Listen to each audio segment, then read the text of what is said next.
In 1956, one company set out to redefine what the air in airplane really meant. Goodyear, known for their iconic blimps and car tires, developed an inflatable airplane. One that was small enough to fit inside the back of the family station wagon and could be ready to fly in just 5 minutes. They called it the Inflatable. By all accounts, it actually flew pretty well. Well enough that the military even considered using them to rescue downed pilots by airdropping inflatable planes behind enemy lines, so stranded pilots could fly themselves back to safety.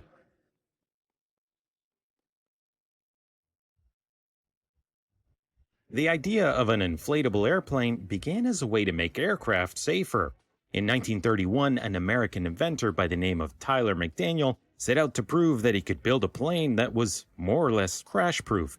Built almost entirely out of rubber, McDaniel's glider could hit the ground at high speed without disintegrating on impact, leaving the plane and its pilot relatively unharmed.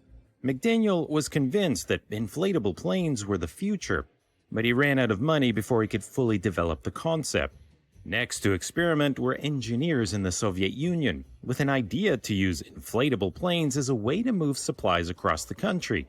A larger tow plane would be used to pull multiple inflatable gliders loaded with cargo, which could then be cut loose to land at their destination. It promised to be a cheaper way to airlift supplies. But little is known about the final outcome of the project. 2 decades later, the British also experimented with inflatable aircraft, this time building a reconnaissance plane that could be packed up inside a submarine or in a tank. Nicknamed the Flying Mattress, the awkward-looking aircraft was shown off at air shows, but never made it into production.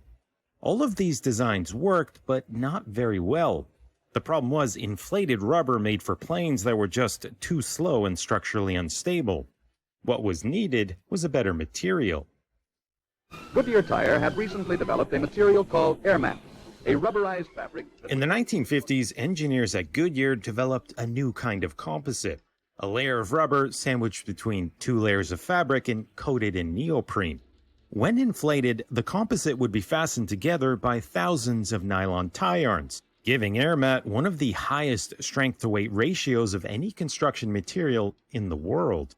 With it, Goodyear could now design an inflatable plane that looked less like a wobbly balloon and more like an actual airplane, drastically improving aerodynamic performance.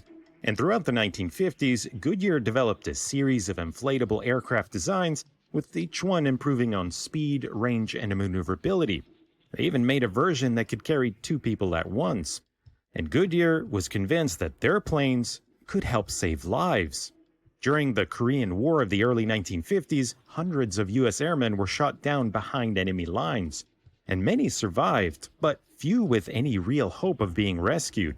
In fact, only 10% of pilots down during the war were saved.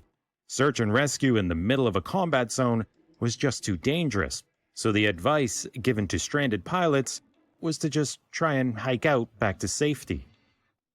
But with an inflatable, a stranded pilot could fly himself out of danger, small enough to pack up inside a pod and drop from the wing of an aircraft, or be stuffed into a crate and shoved out the back of an airplane. Inflatable could be airdropped to stranded pilots without having to risk the lives of search and rescue teams. And for a downed pilot, getting one ready for flight would be a breeze. An empty inflatable weighed just 200 pounds, and the pilot would simply need to unfurl the wings and begin inflating the plane with a hand pump. Once inflated halfway, he could switch on the engine, and it would take over and expand the plane to its full size.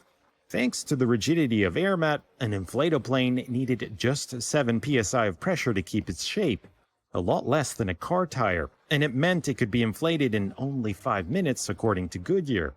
With 20 gallons of fuel, an inflatable had a range of over 600 kilometers and could remain airborne for more than 6 hours. And by most accounts, it flew pretty well, with easy and predictable handling and a cruising speed of 100 kilometers an hour. But taking on enemy fire in a blow-up rubber plane would give a whole new meaning to depressurization. Fortunately, the inflatable engine would continually top up air pressure, meaning it could take a few hits from small arms fire and still remain airworthy. Goodyear's clever piece of engineering also captured the public's imagination. with newspapers speculating that inflatable planes might one day be made available to the average Joe. Ideal kit for vacationers, hunters, and hobbyists, a plane small and light enough to pack up inside the family's station wagon. But the military was just beginning to test the inflatable plane, and it would soon end in tragedy.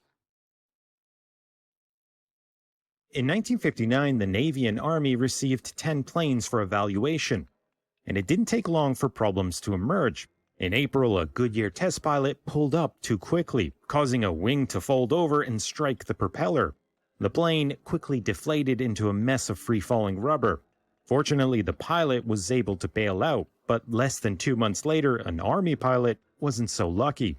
This time, a control cable jammed, again causing a wing to fold, and the pilot never made it out.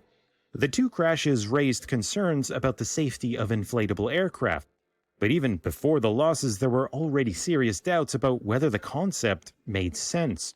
In the open fields of Europe, a downed pilot might find 300 feet of space needed to take off, but in the thick mountainous jungles of Vietnam, not likely. And the prospect of a pilot shot down in a high-flying fast jet having to fly back through enemy territory in a slow and low-flying inflatable plane was questionable. As one Army general put it, what good was a plane that could be brought down using a well-aimed bow and arrow? And while that claim wasn't technically true, it didn't matter, because by the late 1950s, rescue team operations had become far more sophisticated, and rescue helicopters could also fly longer distances to reach stranded pilots. And it meant that there was little prospect of selling the inflatable plane to the military. So Goodyear slowly let the air out of the program. After 1962, they never built another inflatable plane again. And while tests continued, in 1973 the program was officially canceled.